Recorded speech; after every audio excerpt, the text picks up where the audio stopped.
Morning बच्चों, आप लोग अपना अटेंडेंस बना लीजिए।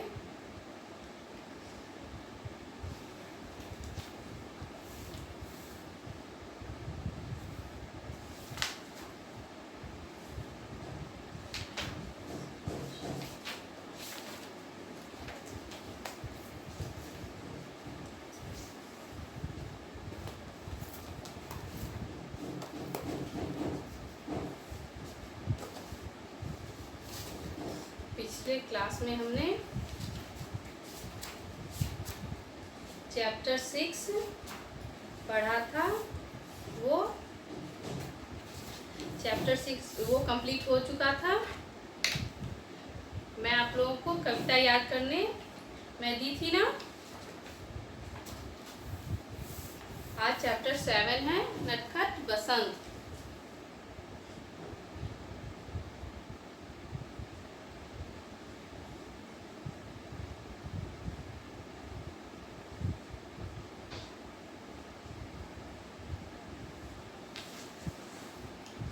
नटखट बसंत। क्या बसंत भेड़ का एक नन्हा सा बच्चा था। मतलब बसंत नाम का भेड़ का एक बच्चा था। जंगल में भेड़ों के जितने भी बच्चे थे, बसंत उन सब में नटखट और चंचल था।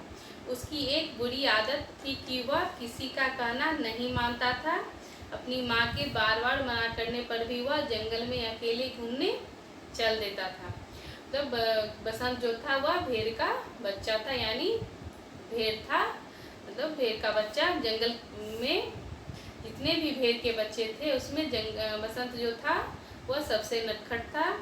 उसकी एक बुरी आदत यह थी कि वह किसी का भी कहना नहीं मानता था। उसकी माँ बार बार उसे मना करती थी, लेकिन वह फिर भी जंगल में घूमने निकल पड़ता था। ठीक है। भेड़ ने बसंत को समझाया, तुम अभी बहुत छोटे हो, मेरे साथ साथ रहा करो, मैं तुम्हें कूदना सिखाऊंगी। बसंत कुछ समय तो माँ की बात याद रखता, फिर भूल जाता था।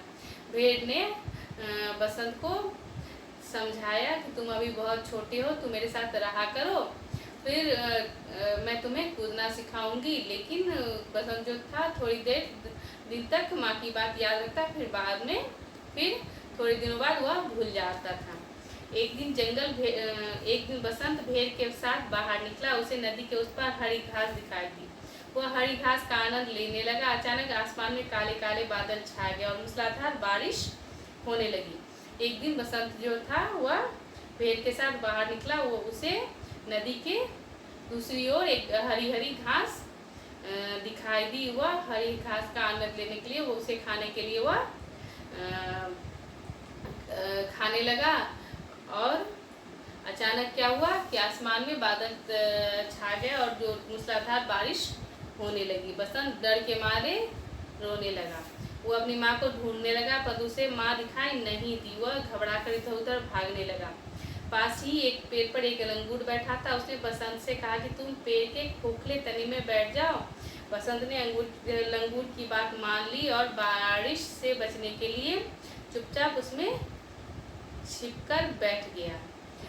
जब मूसलाधार बारिश होने लगी तो बसंत जो था वह घबराकर डर से इधर उधर भागने लगा और अपनी माँ को ढूंढने लगा। जब उसे माँ नहीं दिखाई दी तो वह घबराकर क्या किया, रोने लगा। उसी पेड़ पर एक लंगूर बैठा था। उसने बसंत को कहा कि इस पेड़ के नीचे खोखला तना है, वहाँ जाके तुम बैठ जाओ। ठीक है। तो वह बसंत ने चुपचाप छिपकर वहाँ जाकर बैठ गया। उधर भेड़ ने जब बसंत को अपने साथ नहीं पाया तो उसे जंगल में ढूंढने लगी। उसने जंगल का कोना छानवारा, पर बसंत का नहीं पता चला। उसी समय लंगूर ने भेड़ को इधर उधर परेशान होते देखा तो उसने भेड़ से पूछा, भेड़ बहन तुम इतनी परेशान क्यों हो।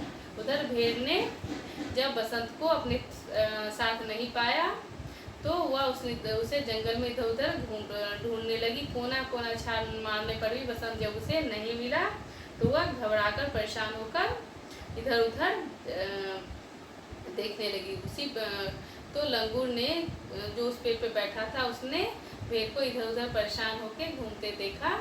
तो उसने भेड़ से पूछा, भेड़ बहन तुम इतनी परेशान क्यों हो? भेड़ ने कहा, मेरा बसंत पता नहीं कहाँ चला गया, मैं उसको ढूंढ रही हूँ। तब लंगूर ने बताया, बसंत तो पेड़ के खोखले तने के में आराम से बैठा है। लंगूर की आवाज़ सुनकर भेड़ तुरंत बसंत के पास आ गई। माँ की आवाज़ सुनकर बसंत तुरंत बाहर निकला और उससे लिपटकर जोर जोर से रोने लगा। भेड़ को सामने देखकर उसकी माँ देखो उसकी जान में जान आई। भेड़ ने उसे गले से लगा लिया। तब बसंत ने कहा, माँ मुझे माफ़ कर दो, अब से मैं सदैव आपका कहना मानूंगा और कभी मनमानी नहीं करूँगा। जब लंगूर ने भेड़ को देखा कि वो परेशान होकर इधर उधर घूम रही है, तो वह लंगूर ने भेड़ से पूछा कि भेड़ बहन तुम क्यों परेशान होकर इधर उधर घूम रही हो? तो भेड़ ने बताया कि मेरा बसंत पता नहीं कहाँ चला गया है, मैं उसे ढूंढ रही हूँ। तब लंगूर ने बताया, वह तो आराम से पेड़ के खोखले तने में बैठा है। तब बसंत की माँ उसके पास गई। जब वह बसंत जो अपनी माँ की आवाज़ सुना तो वह बाहर निकल के आया और अपनी माँ से लिपटकर जोर जोर से रोने लगा। और तभी भेड़ ने उसे अपने गले से लगा लिया। तब बसंत को जान में जान आई। उससे पहले वो इतना डर गया था। तब बसंत ने कहा कि माँ मुझे माफ़ कर दो, मैं अब हमेशा आपका कहना मानूंगा और कभी मनमानी नहीं करूँगा। तो बसंत जो था वो अपनी माँ की बात नहीं मानता था, इसलिए वह परेशानी में पड़ गया ना। इसलिए आप हमेशा अपने मम्मी पापा का, अपने पेरेंट्स का हमेशा कहना मानना चाहिए, क्योंकि वो तो हमसे बड़े हैं ना, तो वो अच्छा बुरा समझते हैं। तो आप उनके बच्चे हैं, तो वो आपको कभी गलत नहीं कहेंगे, गलत सलाह नहीं देंगे। इसलिए हमेशा अपने पेरेंट्स का कहना मानो, हमेशा अपने मम्मी पापा का कहना मानो, तभी तुम आगे बढ़ोगे, परेशानी में नहीं रहोगे। ठीक है।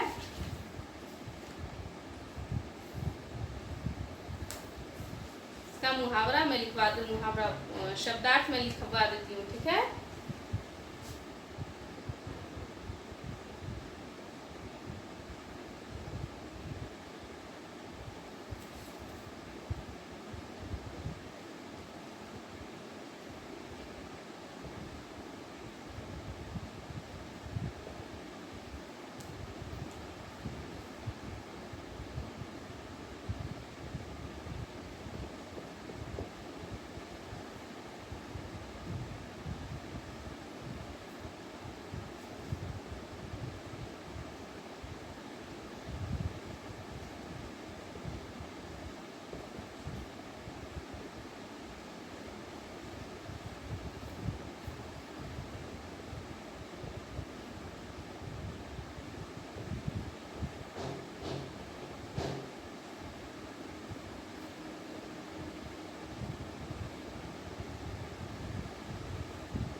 नटखट शरारती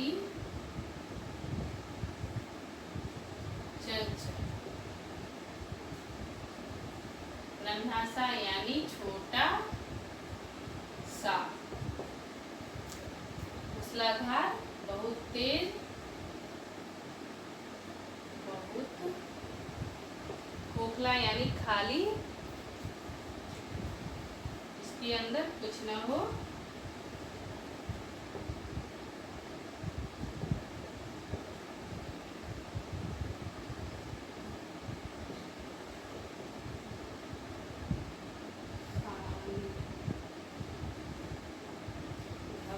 यानी डर कर,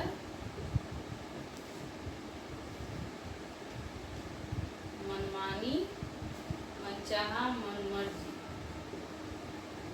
मनचाहा मनमर्जी,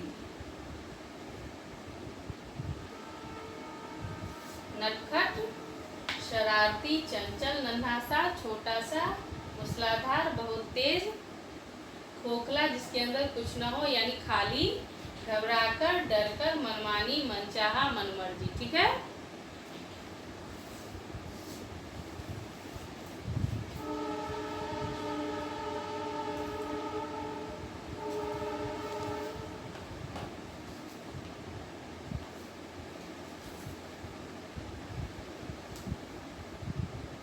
ये शब्दार्थ आप याद कर लीजिएगा। ठीक है।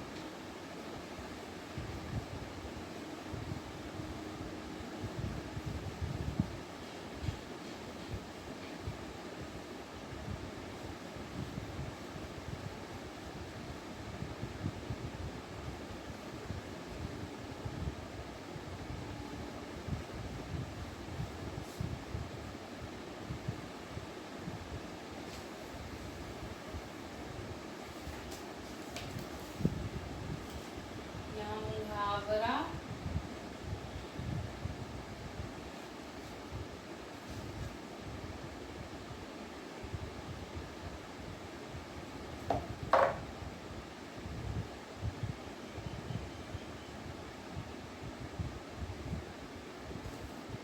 कोना कोना छान छान मारना।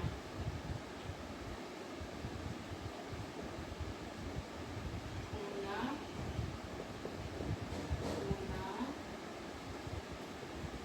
छान मारना। चांस में जान आना।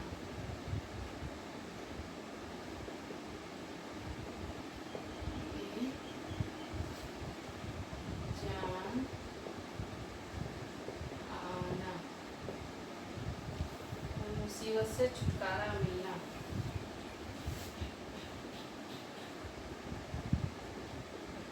मुसीबत से छुटकारा मिलना। 3 गले लगाना। गले लगाना मतलब प्यार करना।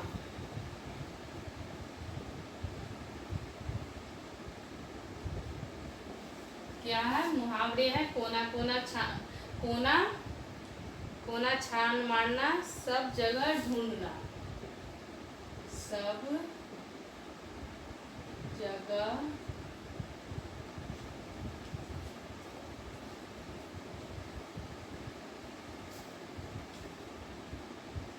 जगह ढूंढना।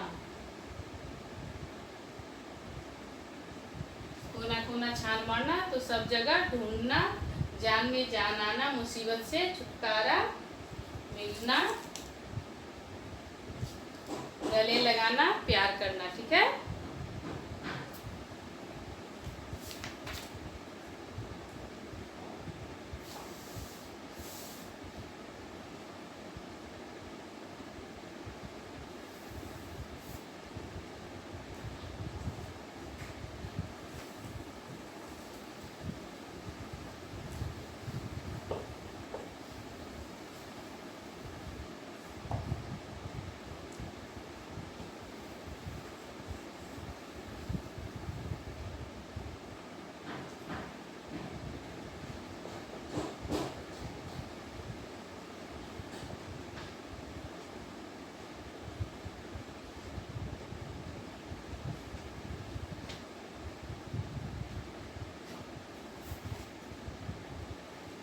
बसंत कौन था? बसंत कौन था?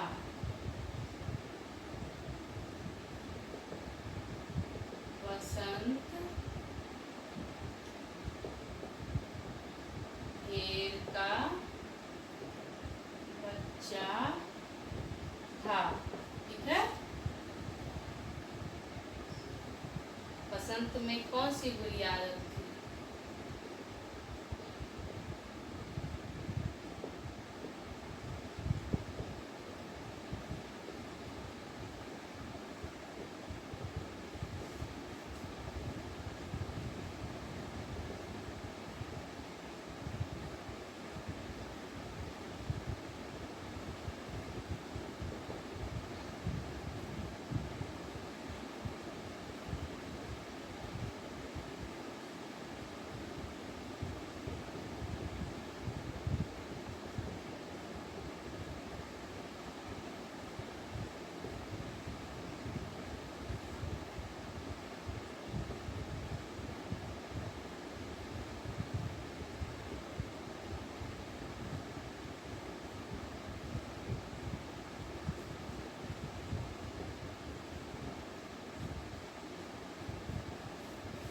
बसंत में कौन सी बुरी आदत थी? तो वह किसी का कहना नहीं मानता था। बसंत में यही बुरी आदत थी।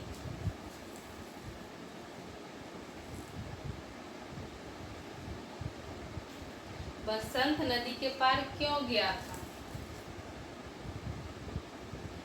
बसंत नदी के पार क्यों गया था? बसंत नदी के पार हरी हरी घास खाने गया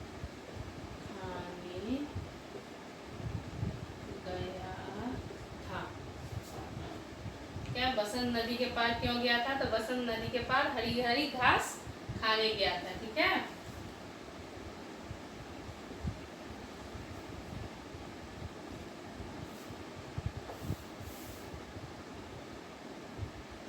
अचानक आसमान में क्या छा गया?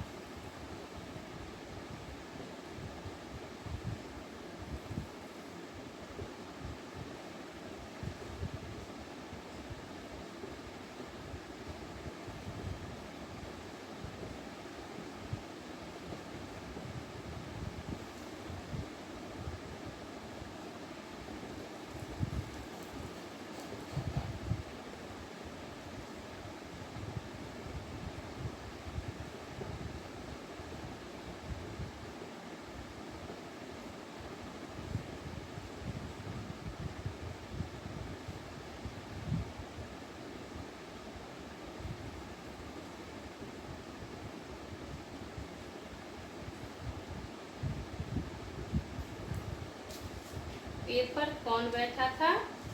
अचानक आसमान में क्या छा गया? तो अचानक आसमान में काले काले बादल छा गए। क्या? पेड़ पर कौन बैठा था? तो पेड़ पर कौन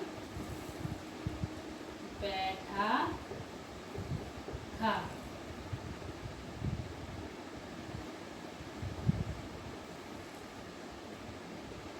पेड़ पर लंगूर बैठा था। पेड़ पर कौन बैठा था? तो पेड़ पर लंगूर बैठा था।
बारिश से बचने के लिए बसंत कहाँ बैठ गया?